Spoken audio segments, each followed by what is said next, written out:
Hello class, welcome back बच्चों। बेटा हम पीएपीज लिख रहे थे, पॉवर्टी एलिवेशन प्रोग्राम, और हमने 4 प्रोग्राम की चर्चा की है। बेटा टोटल 8 है, अभी 4 और लिखने हैं। और बेटा सब मेरी तरफ देखना, 1 मिनट के लिए मैं कुछ बोल रहा हूँ। बाबू हमने ना मेजर्स टू रिमूव पॉवर्टी एक हेडिंग लिखी थी, और मैंने आपको कहा था कुल मिला के 3 तरीके के मेजर्स हैं। एक में पीएपी आएगा, बाकी 2 और मेजर्स भी हैं। तो आज क्या करना है बेटा, पीएपी पूरे करने के बाद ये 2 मेजर्स और भी लिखने हैं, और फिर जाकर ये चैप्टर कहीं फिनिश हो जाएगा। ठीक है जी, कोशिश ऐसी है बेटा आज फिनिश कर दूँ मैं। ठीक है जी, बाकी देखते हैं जितना हो पाता है। मैक्सिमम है मेरा तो ट्राई है बेटा आज फिनिश हो जाए। अगर फिनिश नहीं हुआ तो कल 15 मिनट का लेक्चर होगा बाबू। उसके बाद हम एक बार एमसीक्यू का टेस्ट लेंगे इस चैप्टर से। आप एनसीईआरटी पूरी खा लेना, मैं आपको बता दूंगा। पूरी रटो भाई, कैसे भी, मतलब रटे तो क्या क्या, रीड लाइन बाय लाइन करो। एमसीक्यू कहीं से भी दूंगा, कहीं से भी आएगा, एनसीईआरटी से सब कुछ। ठीक है जी, लाइन बाय लाइन याद होना चाहिए आपको। चलो जी प्यारे बच्चों, बाबू आप मेजर्स लिख रहे हो मेरे साथ, पीएपी का 5th पॉइंट लिख रहे हैं हम। नहीं 4 लिखे हैं। एनआरएलएम चौथा ही तो पॉइंट था। Good morning. चलो जी लिखना बेटा,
दिवाकर लिख नहीं रहा भाई,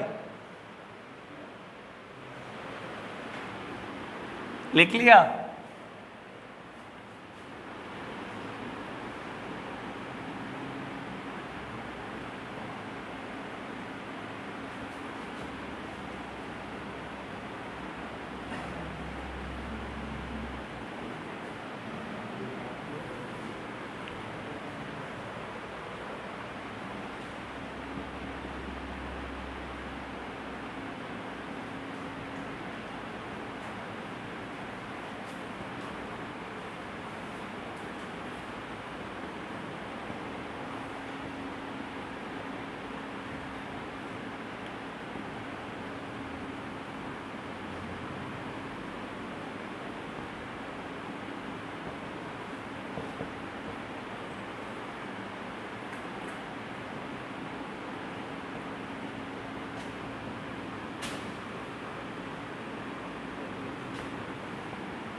नोट करना बेटा।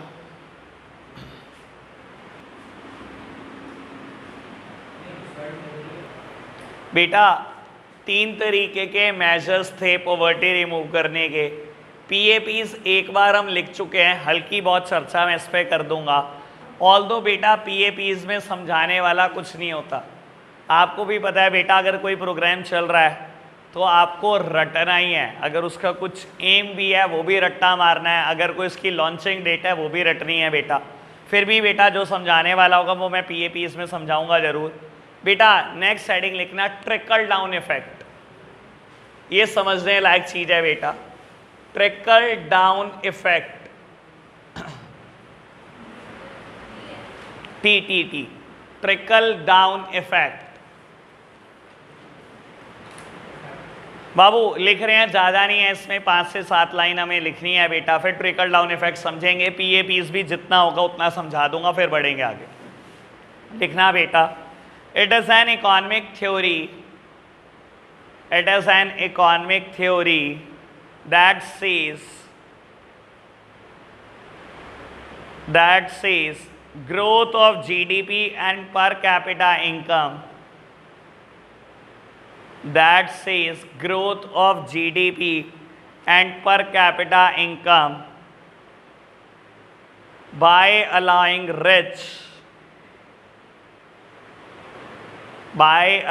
rich to flourish,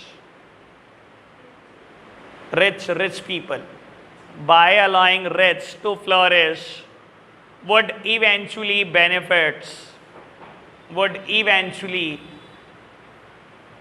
benefits lower income group,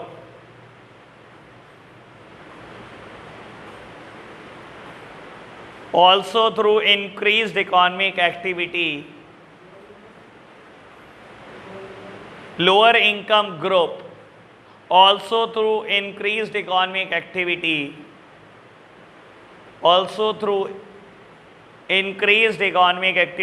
and reduced unemployment.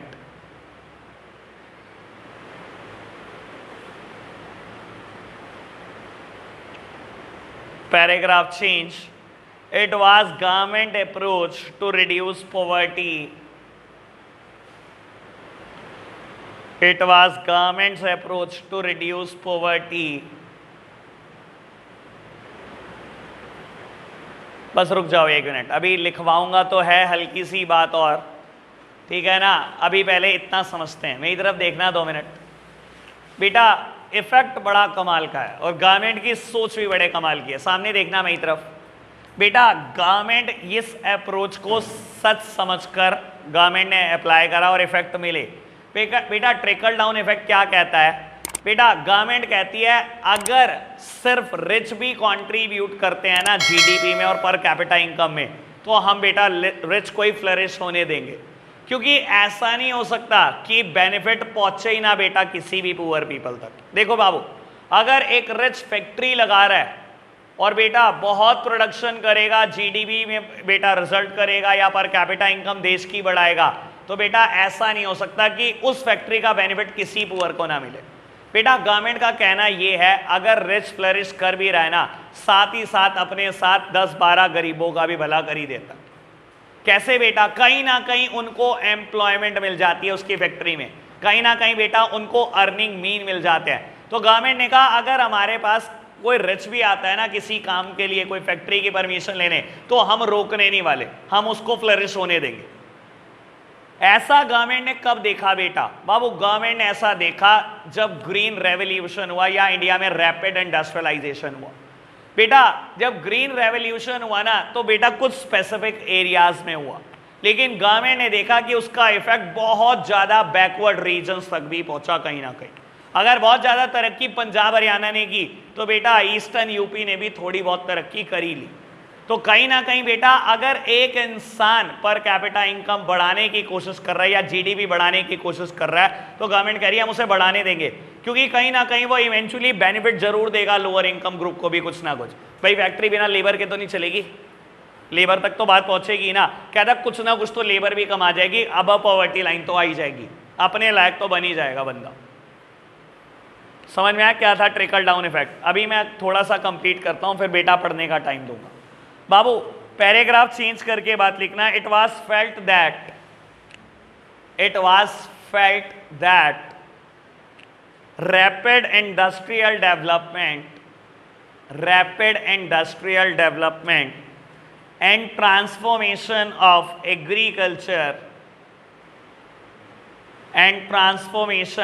agriculture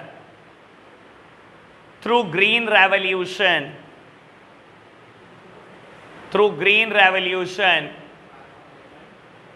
transformation of agriculture through green revolution would benefit underdeveloped regions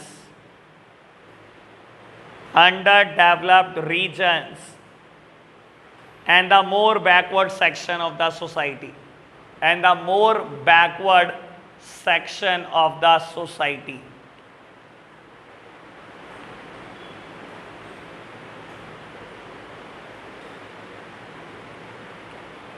ठीक है जी। एक बार रीड करना जरा trickle down effect.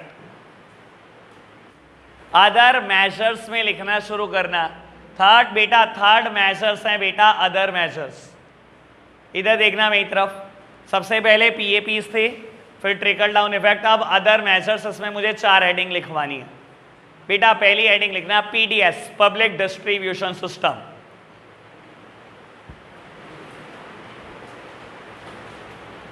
Public distribution system, जिसको आप राशन शॉप भी बोलते हो बेटा, है भाई।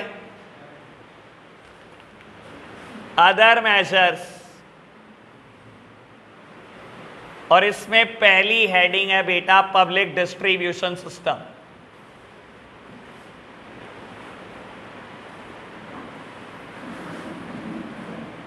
PDS. Under PDS fair price shops were established. Under PDS, fair price shop were established for distribution of food grain. Under PDS, fair price shops were established for distribution of food grains at subsidized rates.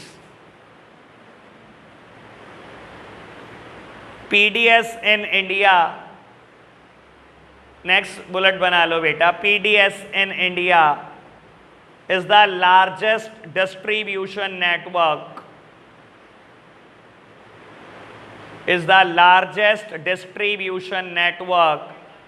of its kind in the world. Largest distribution network of its kind in the world.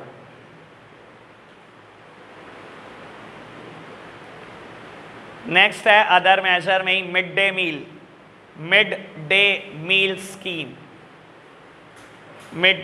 Scheme.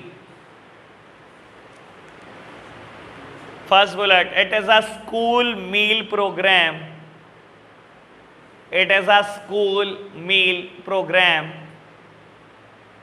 launched in 1995 by Government of India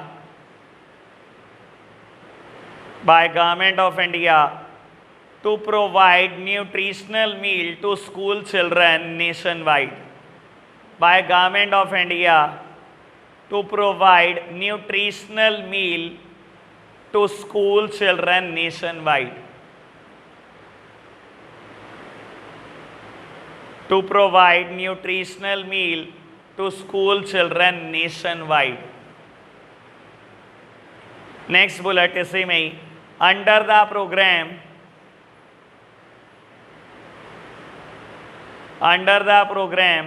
free lunch is supplied to children in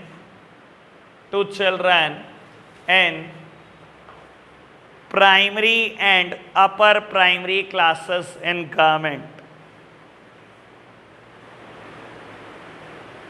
Supplied to children in primary and upper primary classes in government schools.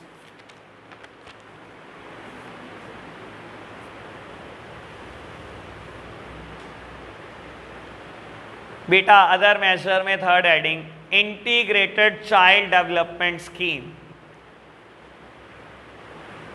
ICDS प्यार से बोलते हैं, integrated child development schemes, bracket में लिखते हैं ना ICDS।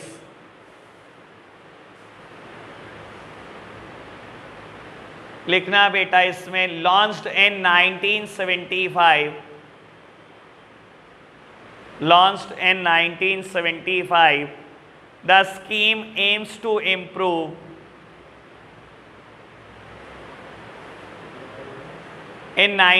launched in 1975, the scheme aims to improve the nutritional and the health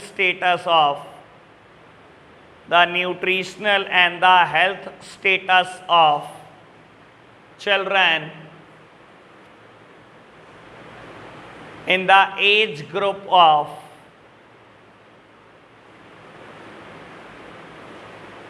in the age group of 0 to 6 years. Next bullet. The scheme also cover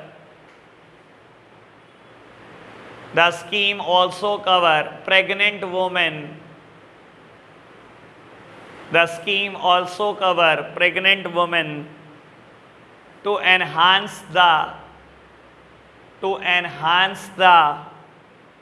capability of mother to enhance the capability of the mother to look after the health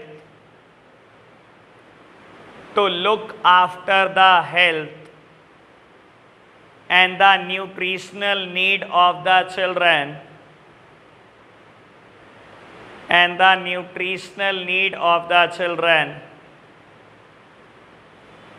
through proper nutrition and health education. Through proper nutrition and health education. Through proper nutrition and health education.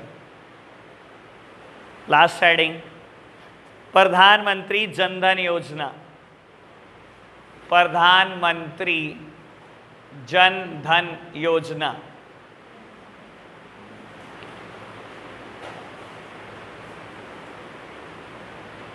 प्रधानमंत्री जन धन योजना. Spelling सही लिख ली होगी, उम्मीद करो. प्रधानमंत्री की तो अभी पहले एक स्कीम में भी आई थी, जन धन योजना, JANDHAN, जन धन योजना, IOGNA. चलो जी बेटा लिखना अंडर दिस स्कीम. ये स्कीम तो वैसे सबको पता होगी. अच्छा क्या थी प्रधानमंत्री जन धन योजना? अरे वाह, अरे जल्दी करो, मैं तो आराम से करूँगा. कोई नहीं, मेरा तो फिर 8 बजे तक का टाइम है, अगर ऐसी वाली बात है तो. बेटा बताओगे तो तुम ही, क्या यार तुम्हें ये स्कीम नहीं पता? प्रधानमंत्री जन धन योजना स्कीम तो बतानी पड़ेगी बेटा. ये स्कीम नहीं पता, मैं तो मान नहीं सकता. बेटा देखो सुन लो बेटा, अरे सुन लो भाई. बेटा प्रधानमंत्री जन धन योजना में बाबू गवर्नमेंट ने एम लिया कि हम हर इंडियन सिटीजन का एक बैंक अकाउंट ओपन कराएंगे जिसमें मिनिमम बैलेंस रिक्वायर्ड नहीं होगा, 0 होगा. और ये बेटा गवर्नमेंट ने इसलिए करा ताकि बेटा डुअल इसके ऑब्जेक्टिव थे. डुअल ऑब्जेक्टिव में पहला ऑब्जेक्टिव ये था बेटा ताकि पुअर पीपल में एक सेंस डेवलप हो सेविंग की, इनकलकेट करना एक सेंस ऑफ सेविंग. और दूसरी बात बेटा गवर्नमेंट चाहती थी कि कई सब्सिडीज का बेनिफिट डायरेक्टली पुअर के अकाउंट में पहुंचे.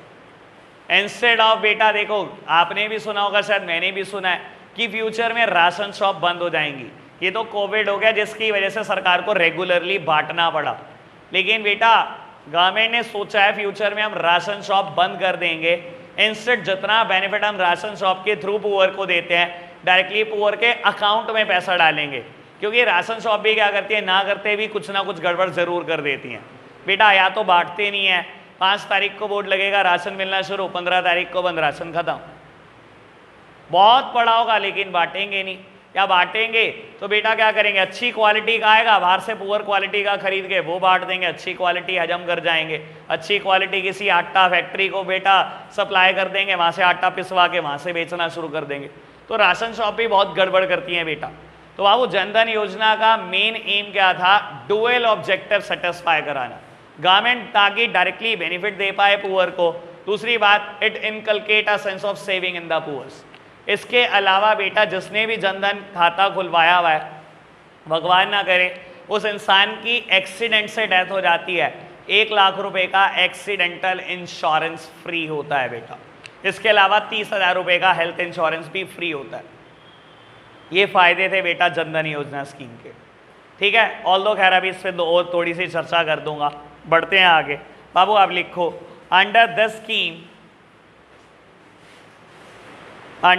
scheme the people of the country are encouraged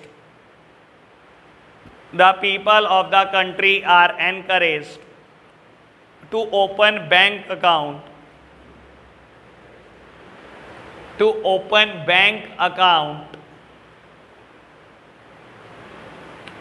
with the twin objective TWIN या डुअल ऑब्जेक्टिव जो भी लिखना चाहो, with the twin objective of inculcating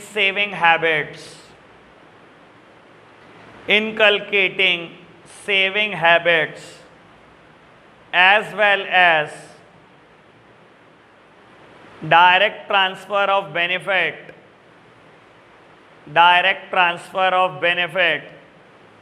of government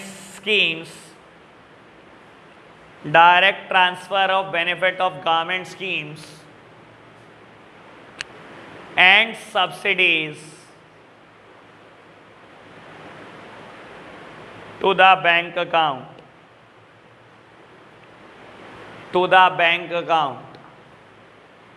Each bank account holder, नहीं same है, बस खत्म कर रहा हूं मैं, लास्ट लाइन है। Each bank account holder is entitled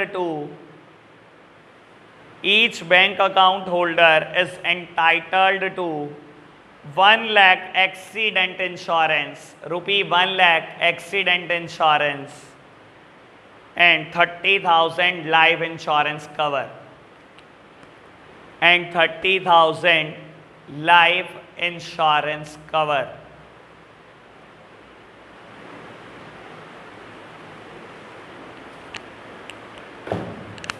बेटा सामने देखना 2 मिनट। देखो अदर मेजर्स ना, मैं खैर चर्चा कर देता हूँ, सबका पॉइंट ऑफ व्यू अलग है, मेरा पॉइंट ऑफ व्यू बिल्कुल अलग है इस चीज़ को लेकर। जब भी मैं ये अदर मेजर पढ़ता हूँ ना, मुझे कभी कभी लगता है यार ये कौन सा ऐसा मेजर है जो पॉवर्टी खत्म कर देगा। ये तो पुअर को पुअर बनाए रखने की स्कीम है। देखो बेटा आप भी जब पढ़ोगे ना, आपको भी ऐसा लगेगा अगर आप मेरे पॉइंट ऑफ व्यू से सोचते हो, यार ये तो गरीब को गरीब बनाए रखने की स्कीम है, इससे पॉवर्टी कब खत्म हुई। आपने पीडीएस एस्टैब्लिश करे, राशन शॉप बनाई, क्या हुआ, वहां पर फेयर प्राइस शॉप बनाई आपने। फेयर प्राइस शॉप क्या करती हैं, गेहूं सस्ता दे देती हैं, मिट्टी का तेल सस्ता दे देती हैं, चावल सस्ते दे देते हो, बस उससे क्या हुआ, गरीबी हट जाएगी। चाहे कितने ही साल बांट लो बेटा, चाहे 50 साल बांट लो, चाहे 100 साल बांट लो, गरीब गरीब ही रहेगा। बस ये होगा बेटा गरीब को खाना मिल जाएगा। ये कोई पॉवर्टी हटाने की स्कीम मुझे नहीं लगती बेटा, ऑल्दो हर बुक लिखती होगी इसको, ठीक है ना। ऐसे ही बेटा सेकंड स्कीम है, सेकंड स्कीम का नाम है मिड डे मील स्कीम। बेटा ये तो खैर बहुत पुरानी स्कीम है, 1995 से बेटा स्कीम चल रही है। नाम से समझ में आ रहा होगा मिड डे मील स्कीम, आपने सुना भी होगा बेटा। जितने सरकारी स्कूल हैं, चाहे वो प्राइमरी है, चाहे वो अपर प्राइमरी है, सेकेंडरी स्कूल्स हैं, सब में बेटा फ्री लंच दिया जाता है स्कूल गोइंग चिल्ड्रंस को, ठीक है ना, क्योंकि सरकार जानती है सरकारी स्कूल में सिर्फ गरीब का बच्चा पढ़ता है, जहाँ फीस बिल्कुल ना के बराबर है बेटा, ठीक है ना, तो उनको खाना मिल जाता है। लेकिन मैं फिर ये बात बोलता हूँ, खाना तो मिल गया बेटा, वो कब हटेगा पॉवर्टी लाइन से? ऐसा कौन सा मेजर है जो पॉवर्टी लाइन से बाहर निकाल देगा उनको? कोई ऐसा मेजर नहीं है। तीसरी स्कीम फिर ऐसी है बेटा, ICDS बेटा, इंटीग्रेटेड चाइल्ड डेवलपमेंट स्कीम। ये स्कीम आई थी बेटा 1975 में, बेसिकली बेटा 0 to 6 ईयर के बच्चे का बेनिफिट करने के लिए। आपने शायद सुना हो बेटा या देखा हो कभी बेटा, जो गरीब फैमिलीज होती हैं जो रजिस्टर्ड हैं गवर्नमेंट के रिकॉर्ड में, उनके बच्चों के लिए जैसे ही बेबी बॉर्न, कोई भी बेबी बॉर्न होता है बेटा, उनके लिए क्या करते हैं बेटा, देसी घी देते हैं। प्रेग्नेंट वुमेन के लिए देसी घी देते हैं ये, ठीक है ना, या और न्यूट्रिशनल चीजें देते हैं बेटा, दलिया देते हैं फ्री ऑफ कॉस्ट। देखिए आपने ऐसी चीजें सुना हो शायद कभी। ICDS बेटा बेसिकली प्रेग्नेंट वुमेन के लिए है, या बेटा 0 to 6 ईयर के चाइल्ड के लिए है, ताकि न्यूट्रिशनल वैल्यू, क्योंकि बेटा देखो एक बात बता देता हूँ, जो चाइल्ड डेवलपमेंट शुरू के 2-3 साल में कर लेता है, जो बेटा अच्छी डाइट वो ले लेता है, वो कभी डेफिशिएंसी नहीं खाता। जिसको शुरू के 2-3 साल में डाइट नहीं मिली, आप पूरी जिंदगी खिला लो बेटा, उसके अंदर कमी रहेगी रहेगी। तो बेटा गवर्नमेंट भी इस चीज को मानती है, गवर्नमेंट ने बेटा न्यूट्रिशंस प्रॉपर देने के लिए ये स्कीम चलाई थी। समझ आई बात? And last scheme is Jan Dhan योजना। अगेन बेटा पुअर ही रहेगा, बस ये होता है बेटा, गरीब आदमी मर गया तो 1 लाख रुपए फैमिली को मिल जाएंगे। लाइफ इंश्योरेंस उसका 30,000 रुपए का है, एक्सीडेंट से मरा तो 1 लाख। बेटा जनधन स्कीम बस इसलिए थी ताकि गवर्नमेंट डायरेक्टली बेनिफिट दे पाए। गवर्नमेंट ने, आपको पता है इस गवर्नमेंट ने क्या करा, सारे मिडल मैन खत्म करे। पहले सरकार उनको देगी, फिर वो आगे बांटेंगे, बीच में से बेटा बहुत सारा हजम हो जाएगा। चाहे बेटा किसी लीडर को दे, चाहे बेटा कोई भी मिडल मैन गवर्नमेंट ने बनाया, हमेशा बेटा धांधली हुई और हर चीज में हुई। तो सरकार ने कहा मैं तो सब्सिडीज का बेनिफिट डायरेक्टली दूंगी। मैं क्यों दूंगी? अभी देखो जनधन योजना में अकाउंट खोले, हर किसान को 2-2 हज़ार रुपये महीना सरकार दे रही है, हर किसान को 2 हज़ार रुपये महीना डायरेक्टली उनके बैंक अकाउंट में। कोई मिडल मैन है? कोई मिडल मैन नहीं है बेटा। यही तो स्कीम का बेटा एम था। और आपको बता देता हूं, मैक्रो इकोनॉमिक्स में क्वेश्चन आता है, जनधन योजना स्कीम से कैसे नेशनल इनकम देश की बढ़ी। मैं तो आपसे जानना चाह रहा हूं, क्या मेरी शक्लें देख रहे हो? जनधन योजना स्कीम से कैसे देश की नेशनल इनकम बढ़ी?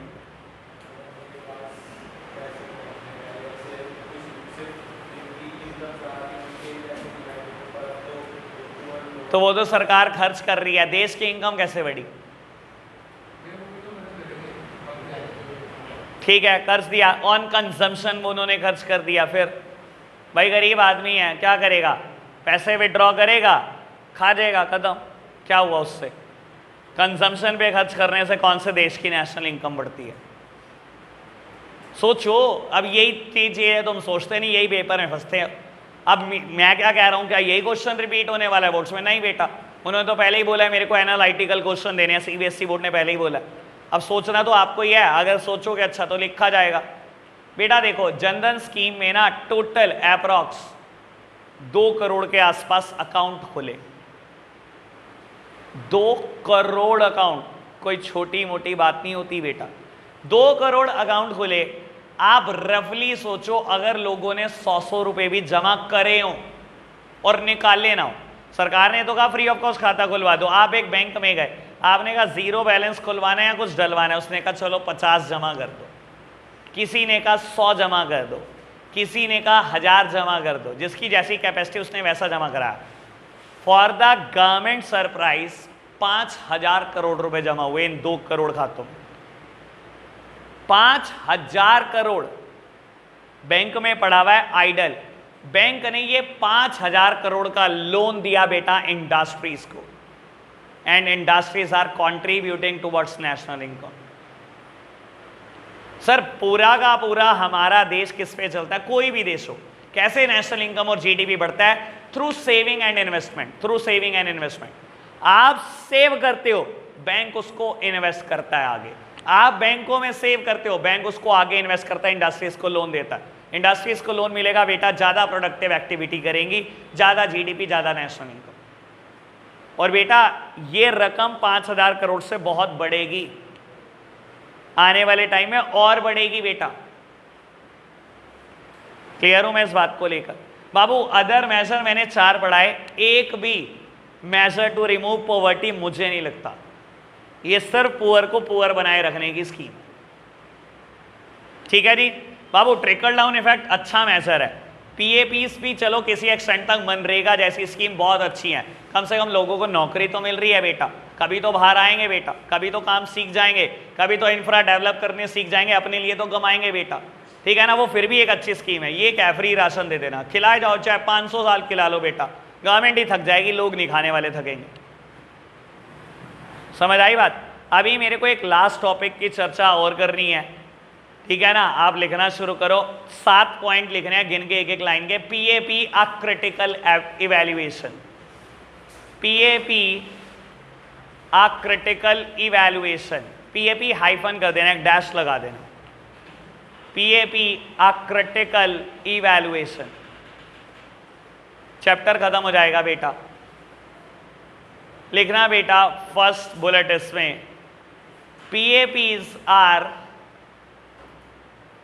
largely government sponsored program, largely government sponsored program. PAPs are largely government sponsored program and it lacks participation of private sector. And it lacks participation of private sector.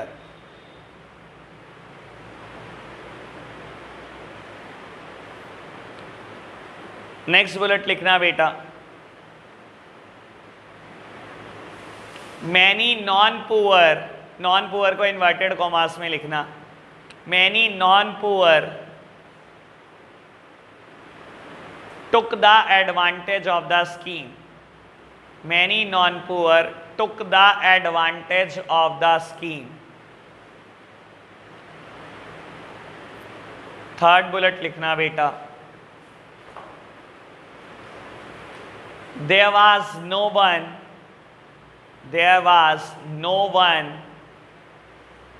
to monitor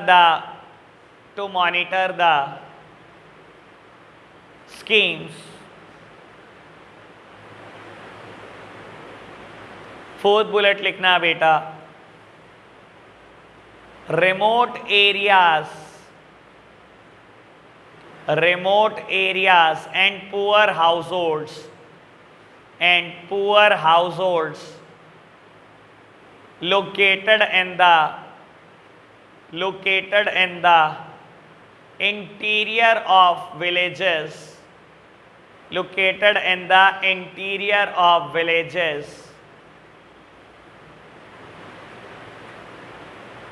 are ignored. Next one, institutions that have to provide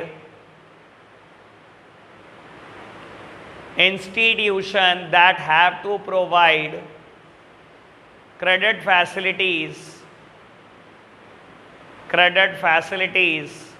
are not cooperative.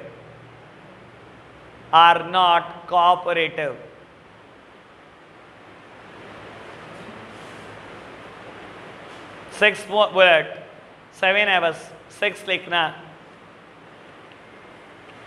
power groups in the villages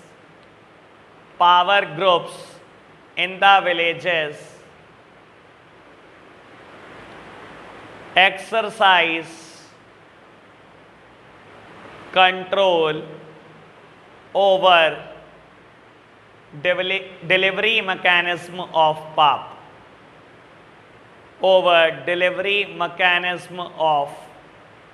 PAP.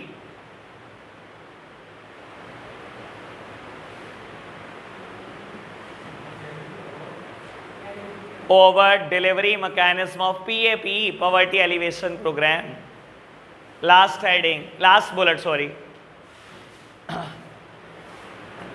those who were the in charge of the schemes, those who were the in charge of the schemes, those who were the in charge of the scheme would benefit educated rich and educated rich and resourceful person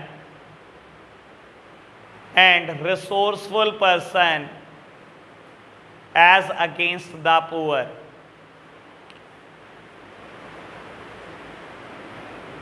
As against the poor.